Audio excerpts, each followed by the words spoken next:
بسم اللہ الرحمن الرحیم۔ السلام علیکم ناظرین، آپ میرا یوٹیوب چینل دیکھ رہے ہیں حقیقت پلس۔ ابھی نندن کی بھارت حوالگی کا فیصلہ سراسر غلط تھا۔ ایجاز صادق کے ابھی نندن سے متعلق بیان کے بھارت میں چرچے۔ بھارتی میڈیا نے میرے بیان کو توڑ مروڑ کے پیش کیا۔ ابھی نندن مٹھائی بانٹنے نہیں، پاکستان پر حملہ کرنے آیا۔ بھارتی پائلٹ کو بھیجنے کی کوئی جلدی نہیں تھی، ذرا انتظار کر لیتے، ایجاز صادق کا بیان۔ ویڈیو کی تفصیل میں جانے سے پہلے آپ سے گزارش ہے کہ اس ویڈیو کو لائک کرنے کے ساتھ ساتھ کمنٹ باکس میں پاک فوج زندہ باد، پاکستان پائندہ باد اور ISI کے گمنام ہیروز کو سلام کا نعرہ ضرور کمنٹ کریں۔ اگر آپ پاک فوج سے دل سے پیار کرتے ہیں تو اس ویڈیو کو ایک لائک تو بنتا ہے۔ پاکستان مسلم لیگ نون کے رہنما ایجاز صادق گزشتہ روز بھارتی پائلٹ سے متعلق دیے گئے بیان پر قائم ہیں۔ تفصیلات کے مطابق گزشتہ روز مسلم لیگ نون کے رہنما ایجاز صادق نے قومی اسمبلی میں تقریر کرتے ہوئے کہا تھا کہ ابھی نندن کو بھارت واپس بھیجنے پر حکومت نے گھٹنے ٹیک دیے۔ شاہ محمود قریشی پسینے میں شرابور تھے اور ان کی ٹانگیں کانپ رہی تھیں۔ ایجاز صادق نے کہا کہ شاہ محمود قریشی نے کہا کہ بھارت حملہ کر دے گا، لہٰذا ابھی نندن کو واپس جانے دیں۔ اس حوالے سے گفتگو کرتے ہوئے لیگی رہنما نے کہا کہ بھارتی میڈیا نے میرے بیان کو توڑ مروڑ کر پیش کیا۔ بھارتی میڈیا نے میرے بیان کو تبدیل کر کے چلایا۔ ایک چیز واضح ہے کہ ابھی نندن مٹھائی بانٹنے نہیں، پاکستان پر حملہ کرنے آیا تھا۔ بھارتی جہاز کو گرانا پاکستان کی فتح تھی۔ ہمیں کہا گیا کہ پارلیمنٹیرینز کی وزیر اعظم کے ساتھ ملاقات ہے، لیکن وزیر خارجہ آئے۔ وزیر اعظم نے اپوزیشن کا سامنا کیوں نہیں کیا، وہ خود جانتے ہیں۔ ایجاز صادق نے مزید کہا کہ ابھی نندن کو بھیجنے کی کوئی جلدی نہیں تھی، ذرا انتظار کر لیتے ہیں۔ ابھی نندن کو بھارت کے حوالے کرنے کا فیصلہ غلط تھا، جبکہ وزیر خارجہ مخدوم شاہ محمود قریشی نے سابق اسپیکر قومی اسمبلی ایجاز صادق کی جانب پارلیمنٹ میں دیے گئے بیان پر رد عمل کا اظہار کرتے ہوئے کہا کہ ایجاز صادق سے ایسی بات کی توقع نہیں کرتا۔ ایجاز صادق نے جو موقف بیان کیا وہ حقیقت کے برعکس ہے۔ انہوں نے کہا کہ انٹیلیجنس معلومات پر پارلیمان کو اعتماد میں لیا تھا۔ انٹیلیجنس معلومات میں ابھی نندن کا ذکر نہیں تھا۔ سیاسی مقاصد کے لیے ایسی غیر ذمہ دارانہ گفتگو کی جا رہی ہے۔ ذمہ دار لوگ غیر ذمہ دارانہ گفتگو کر رہے ہیں، جس پر حیرانی ہے۔ جبکہ سینئر صحافی رؤف کلاسرا کا کہنا ہے کہ جب 27 فروری کو بھارتی پائلٹ ابھی نندن کو پکڑا تھا تو دونوں ممالک میں الگ طرح کی فضا تھی۔ پاکستانی عوام اس بات پر بہت خوش تھی کہ بھارتی پائلٹ کو پکڑا گیا۔ میں نے اس وقت ہی کہہ دیا تھا کہ پوری دنیا دیکھ چکی ہے کہ پاکستان نے حدود کی خلاف ورزی کرنے پر بھارتی پائلٹ کو پکڑ لیا، جو کہ مودی سرکار کی ایک بہت بڑی ناکامی تھی۔ چونکہ پوری دنیا میں بھارت کی بے عزتی ہو چکی ہے، لہٰذا اب ابھی نندن کو رہا کیا جانا چاہیے۔ میں نے یہ بات اس وقت کی جب کوئی بھی بھارتی پائلٹ کو رہا کرنے کی بات نہیں کر رہا تھا۔ ایک بڑی جنگ سے بچنے کے لیے بھارت کو فیس سیونگ دینا ضروری تھا۔ رؤف کلاسرا نے مزید کہا کہ اب یہ باتیں سامنے آ رہی ہیں کہ بھارتی پائلٹ کو رہا کرنے سے قبل آرمی چیف کی اپوزیشن رہنماؤں سے ملاقات ہوئی۔ میری اپوزیشن سے شکایت ہے کہ اگر آپ کو اس فیصلے پر اعتراض تھا تو اس وقت بات کرتے۔ اب آپ کیسے قومی اسمبلی میں کھڑے ہو کر کہہ سکتے ہیں کہ ابھی نندن کو کیوں رہا کیا گیا؟ یہ انتہائی شرمناک بات ہے۔ اپوزیشن کو سارا ماحول سمجھایا گیا تھا اور پھر اتفاق رائے سے یہ فیصلہ کیا گیا تھا کہ اگر جنگ ہو جاتی تو جہاں پر غریبوں کے بچے مرتے۔ ایجاز صادق کے بچے تو دبئی میں بیٹھے ہیں، انہوں نے اپنے بچوں کو 4 کمپنیوں کا ممبر بنایا ہوا ہے۔ لیگی رہنماؤں کی جانب سے ایسی باتیں کرنا شرمناک ہے۔ اس کا مطلب یہ ہے کہ آئندہ کسی معاملے پر لیگی رہنماؤں کو اعتماد میں نہ لیا جائے۔ اب اگر ان کی آرمی چیف اور DG ISI سے لڑائی چل رہی ہے اور منتیں کرنے کا کوئی نتیجہ نہیں نکلا تو قومی رازوں سے پردہ اٹھانا شروع کر دیا۔ پاک فوج کے ترجمان میجر جنرل بابر افتخار نے کہا ہے کہ ابھی نندن کی رہائی کر کے پاکستان نے ایک ذمہ دار ریاست کا ثبوت دیا، لیکن کل قومی سلامتی سے متعلق معاملات کی تاریخ کو مسخ کرنے کی کوشش کی گئی۔ پلوامہ واقعے کے بعد ہندوستان نے تمام عالمی قوانین کی خلاف ورزی کی اور منہ کی کھانی پڑی۔ انہوں نے پریس کانفرنس کرتے ہوئے کہا کہ کل ریکارڈ کی درستگی کے 1 پوائنٹ ایجنڈے پر بات کر رہا ہوں کہ قومی سلامتی سے متعلق معاملات کی تاریخ کو مسخ کرنے کی کوشش کی گئی۔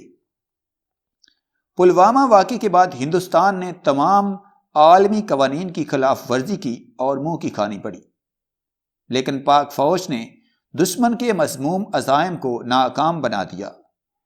افواج پاکستان کے چوکنا جہازوں کو دیکھ کر بم پھینک کر بھاگ گئے۔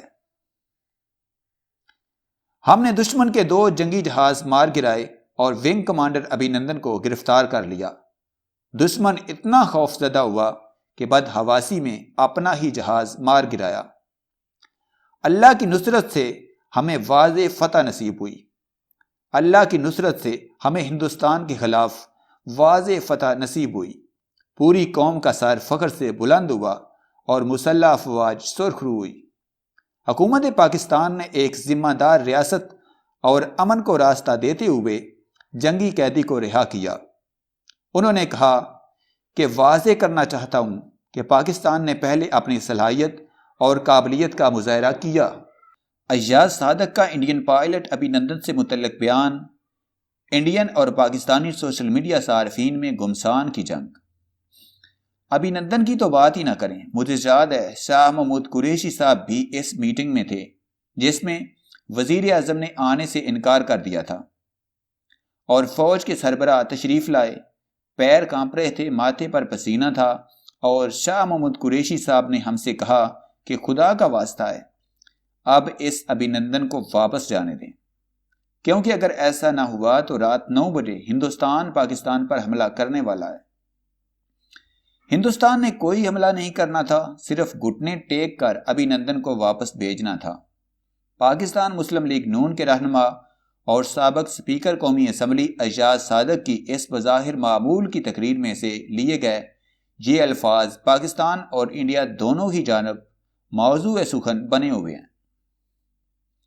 گزشتہ روز قومی اسمبلی میں کی گئی اس تقریر کا پاکستان کے سوشل میڈیا پر فوری رد عمل سامنے نہیں آیا، تاہم جیسے ہی ٹویٹر پر موجود انڈین تجزیہ نگاروں اور انڈین میڈیا کی جانب سے اس بیان کی اہمیت پر روشنی ڈالی گئی تو پاکستان میں بھی صارفین غصے سے لال پیلے ہونے لگے۔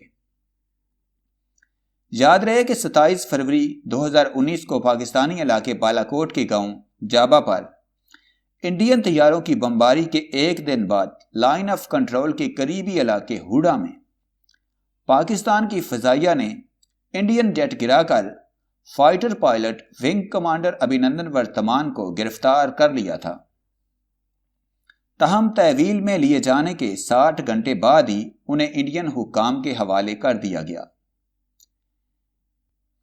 ایک جانب تو انڈیا میں صارفین اور تجزیہ نگار ان الفاظ کے ذریعے فروری 2019 میں پاکستان کے ساتھ ہونے والی کشیدگی میں اپنی فتح کا اعلان کر رہے تھے، تو دوسری جانب پاکستانی صارفین رکن قومی اسمبلی کو غدار اور طرح طرح کی القابات سے نوازتے ہوئے ان کے خلاف کارروائی کا مطالبہ بھی کر رہے تھے۔ سینٹ کے آج ہونے والے اجلاس میں بھی اس معاملے پر بحث جاری ہے۔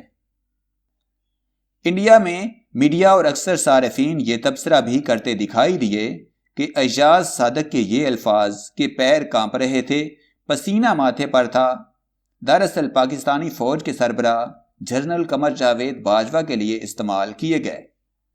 تاہم تقریر غور سے سننے پر علم ہوتا ہے کہ یہ الفاظ وزیر خارجہ شاہ محمود قریشی کے لیے استعمال ہوئے۔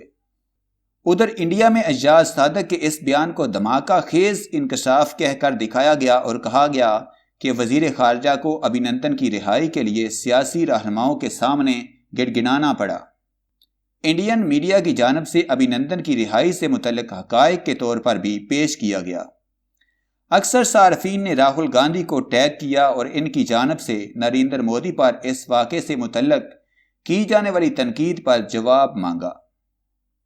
اکثر انڈین صارفین نے پاکستانی رہنماؤں کے لیے ڈرپوک کا لفظ بھی استعمال کیا اور اس کشیدگی میں اپنی فتح کے بارے میں بات بھی کی۔ ایک انڈین صارف نے لکھا کہ ابھینندن سے متعلق یہ بیان اب پاکستان کی پارلیمان میں دیا گیا ہے اور اب یہ ریکارڈ پر موجود ہے۔ ایک اور صارف نے لکھا کہ میں وزیر خارجہ شاہ محمود قریشی کا مداح تو نہیں ہوں، لیکن میرے نزدیک ابھینندن کو رہا کرنا ہی صحیح فیصلہ تھا۔ وزیر اعظم عمران خان سے army chief general Qamar Javed Bajwa نے ملاقات کی ہے۔ وزیر اعظم ہاؤس کی طرف سے جاری تفصیلات کے مطابق عسکری اور سول قیادت کے مابین ہونے والی ملاقات میں پاک فوج کے پیشہ ورانہ امور پر تبادلہ خیال کیا گیا۔ اس کے علاوہ حالیہ دہشت گردی کے واقعات پر بھی بات چیت کی گئی۔ بتایا گیا ہے کہ army chief general Qamar Javed Bajwa اور وزیر اعظم عمران خان کی ملاقات میں داخلی سلامتی اور سیکیورٹی امور پر بھی تبادلہ خیال کیا گیا۔ اس موقع پر وزیر اعظم عمران خان نے وطن عزیز کے لیے جانوں کا نذرانہ پیش کرنے والے جوانوں کو خراج تحسین پیش کیا اور کہا کہ پوری قوم دہشت گردی اور دشمنوں کے خلاف متحد ہے۔ دوسری طرف army chief general Qamar Javed Bajwa اور وزیر اعظم عمران خان کے درمیان کشیدگی کروانے کی کوششیں بے نقاب ہو گئی ہیں۔ صحافی سمیع ابراہیم نے کہا ہے کہ قومی اسمبلی اجلاس کے دوران ابھینندن کے حوالے سے جو کچھ ہوا، اس کا مقصد فوج کی وزیر اعظم عمران خان سے لڑائی کروانا ہے۔ اپنے یوٹیوب چینل پر گفتگو میں اینکر پرسن تجزیہ کار سمیع ابراہیم نے کہا ہے کہ مسلم لیگ نون کے اراکین نے قومی اسمبلی میں کہا کہ عوام اور میڈیا ابھینندن کے بارے میں سوال کر رہے ہیں، حالانکہ وہ تو پاکستان کی فوج نے بہادری کے ساتھ بھارتی جہاز گرایا اور اس کے بعد بھارتی پائلٹ کو واپس بھیجنے پر دنیا نے پاکستان کے عمل کی تعریف کی۔ مسلم لیگ نون سے کہا جا رہا ہے کہ پاکستان فوج میں موجود کسی طاقتور حلقے سے بات کرے جہاں سے مطالبہ کیا جائے کہ فوج کی موجودہ قیادت پیچھے ہٹ جائے، اور اگر وہ پیچھے نہیں ہٹتے تو دوسری صورت میں وزیر اعظم عمران خان سے بات کریں اور انہیں اس بات پر آمادہ کریں کہ وہ انہیں NRO دے دیں، کیونکہ عمران خان تو اس حوالے سے صاف انکار کر چکے ہیں۔